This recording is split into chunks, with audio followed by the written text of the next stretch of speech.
খুবই গুরুত্বপূর্ণ একটা বিষয়, ভিডিওটা স্কিপ করবেন না, তাহলে বুঝবেন না। যারা আমরা টবে গাছ লাগাই, ড্রামে গাছ লাগাই, তাদের জন্য এই যে দেখেন, আমি এই একটা ড্রাম নিচ্ছি, মাটিটা এখানেই ছিল, যাই হোক আমি উঠাই নিছি, 3টা ছিদ্র আছে। এই মাল্টি কলম আম গাছটা আমি এটাতে বসাবো। আপাতত আছে হইলো বালতিতে, এখন আমি বড় ড্রামে বসাই দিব। ঠিক আছে, ভিডিওটা স্কিপ করলে কেউ বুঝবেন না। আপনারা দেখেন আমি কিভাবে ড্রামের ড্রেনেজটা ঠিক করি। এই যে এগুলো হচ্ছে টপ ভাঙা, দিয়ে দিলাম, এই টপ ভাঙা দিয়ে দিলাম। এখন দিব আমি মোটা বালি, এই যে মোটা বালি দিয়ে দিতেছি, কারণ ড্রেনেজ যদি ঠিক না থাকে গাছ কখনোই গ্রোথ হবে না। এই যে আমি একটা লেয়ার, এদিকে দেখাও, একটা লেয়ার আমি মোটা বালি দিয়ে দিলাম। ঠিক আছে, এই যে একটা লেয়ার আমি মোটা বালি দিয়ে দিছি যেন ড্রেনেজটা ঠিক থাকে।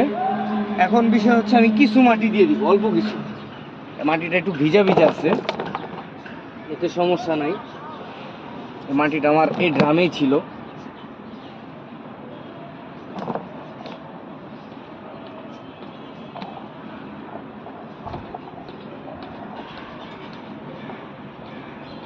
এই কিছু মাটি দিয়ে দিলাম। এখন এটাকে আমি উঠাবো, আপনারা এটা উঠানোটাও দেখবেন আমি কিভাবে উঠাই। ঠিক আছে, ভিডিওটা স্কিপ করবেন না, পুরো ভিডিওটা দেখবেন। আর আমার ইউটিউব চ্যানেলটা নতুন, এই চ্যানেলটা সবাই সাবস্ক্রাইব করে দিবেন। আমি নিত্য নতুন আরও ভিডিও দিব আপনাদেরকে ইনশাল্লাহ।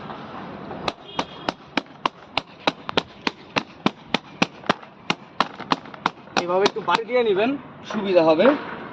দেখি আমার এই বালতিটা ভেঙে গেছে, উঠে গেল, সুন্দরভাবে উঠে গেছে। স্টপ।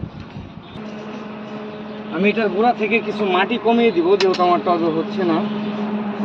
তো এইভাবে আমি এইখান থেকে কিছু শিকড় কেটে দিব, এতে ভয় পাওয়ার কোনো কারণ নাই।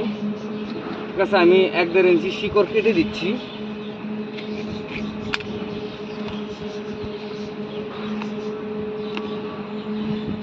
এতে ভয়ের কোনো কারণ নাই যে গাছ মারা যাবে কি আসে বিষয়, এরকম কোনো কারণ নাই।